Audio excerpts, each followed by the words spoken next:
Welcome back. નજર કરીએ અન્ય સમાચારો પર. આજે વિશ્વ દિવ્યાંગ દિવસ નિમિત્તે જામનગરમાં જીજી હોસ્પિટલમાં કેસ બારીમાં કામ કરતા દિવ્યાંગો સમાજમાં અન્ય દિવ્યાંગો માટે પ્રેરણારૂપ બન્યા.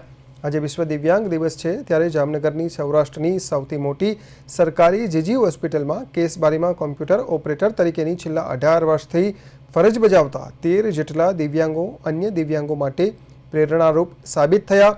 દિવ્યાંગ હોવા છતાં દરરોજ હજારો દર્દીઓના કેસ કાઢી પોતાના પગભર થઈ આજીવિકા કમાઈ રહ્યા છે.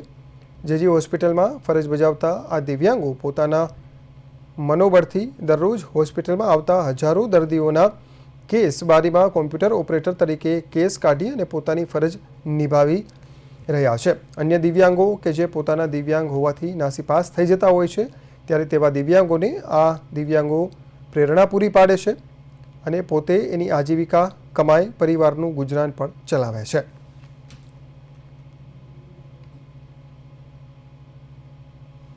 આજે વિશ્વ દિવ્યાંગ દિવસ નિમિત્તે હું બધાને એટલો મેસેજ આપું છું કે દિવ્યાંગ હોવું એ જરૂરી નથી જીવનની અંદર. અમે એક દિવ્યાંગ થઈને બધાને મદદરૂપ થઈએ છીએ અને દિવ્યાંગતાનો પુરાવો આપીએ છીએ કે દિવ્યાંગ વ્યક્તિ પણ જીવનની અંદર કંઈક ને કંઈક કરી શકે છે. એમનું મનોબળ ઊંચું હોય તો દરેક દિવ્યાંગો બધું કરી શકે અને બીજાને પણ પ્રેરણારૂપ આપી શકે છે.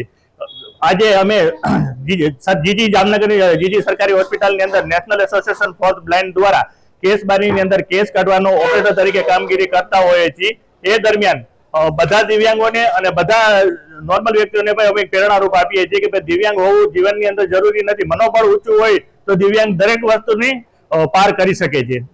આજે 3 ડિસેમ્બરના દિવસે વિશ્વ વિકલાંગ દિવસ હોવાથી અમે લોકો અહીંયા કેસબારીમાં હું છેલ્લા 17 વર્ષથી અહીંયા જોબ કરું છું અને જે લોકો નોર્મલ વ્યક્તિ છે એ કામ ના કરી શકે એ કામ અમે આજે કરીને બતાવીએ છીએ. અમે 6 કલાક અહીંયા આપણે બેઠીને કામ કરીએ છીએ. કે હું વિકલાંગ છું એવું મારા મનથી નથી માનતી.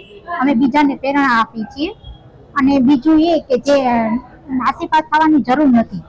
હું અહીંયા મારા પગારથી હું મારા ઘરમાં જે હેલ્પ કરું છું